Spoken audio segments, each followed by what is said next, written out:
right, here is video review for Transformers Legacy Evolution Animated Universe Bumblebee, who is very small, but very fantastic. Some of the first pictures of this didn't seem to wow people, and I gotta say, in hand, he is a very fun little zoomy zoom. He rolls really well. He's a fun little hand car. I just really like him. Again, doesn't 100% match the animated look, in the same way that any of the homage different universes have always had a little bit more of a legacy kind of feel to him. But anyway, he's a fun little car. Absolutely great little car. He's got his little siren light, his stripe. And it's a fun little transformation. He does come with his booster rockets and his stingers. You can attach those. There's a couple pegs here on the side of the car. You can attach them as like little stinger weapons here in the front, if you'd like. You can attach them to the back of the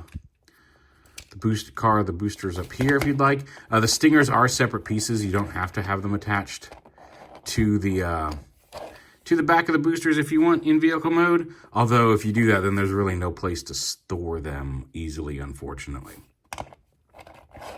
So yeah, but there's his base car mode.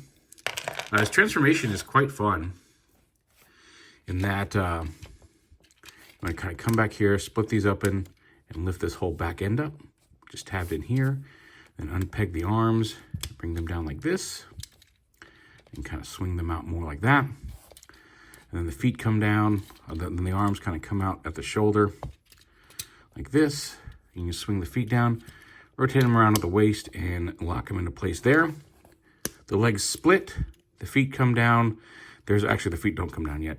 There's a little heel piece here that it's a little easier to get it out right now, where there's a little gap here that you can kind of get your thumbnail in and flip them out. And then you open up the hood pieces here, like this. And then this whole side piece rotates. The foot folds down and into that space. Again, rotate this around like this. And then there's a kneecap that flips up out of here and then closes around the leg. And same over here. Get that little kneecap out. Also be careful, support this panel from the back because it's just friction in here. It's just a little friction hinge. And if you if you're trying to push too hard trying to get this out, it will pop that off the hinge. So if you just put a finger behind it as you're flipping out the kneecap, just helps protect from popping off. But yeah, like that. And then you bring the whole assembly with his head down, push his head up through here, and it flips up. There's a tab right here that tabs into the windshield. And then you just bring the shoulders up, and you can rotate the shoulder pads.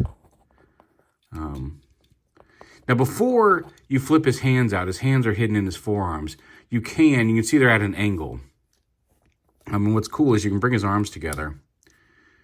Bring them forward and together like this so they sit together like that. Because his stingers, there's a couple different ways to utilize them here in robot mode. You can combine them into like one big stinger, and then the tabs are angled. Or I guess they're not angled, but the way the hands are angled, you can plug them into his fist, the inside of his wrists here, and he can do a little combined shooting his stingers together pose, which is kind of cool. You can also have them separate on his hands, but like because of the way this piece angles, it's hard to get them to look right. But you can give them individual stingers if you want. But then you open up these and you flip his fists out.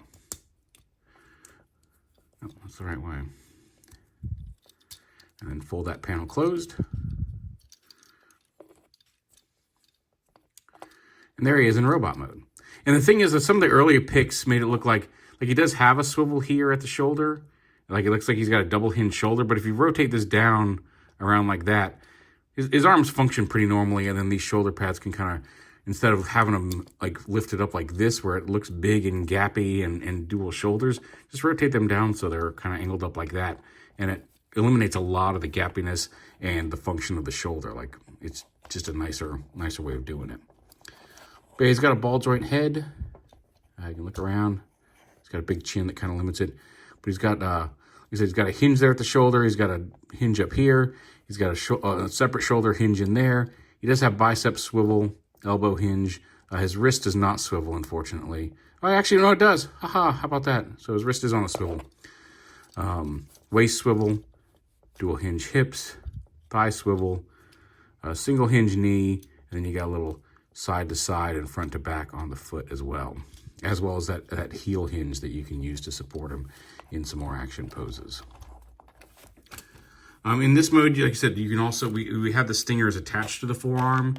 You can also, as mentioned previously, attach them to the rockets, and you can hold them as like handheld weapons, or you can leave them attached if you just want to store everything. He's got a couple peg holes here on the back, and you can just attach the rocket boosters with the stingers attached back here to store them in robot mode.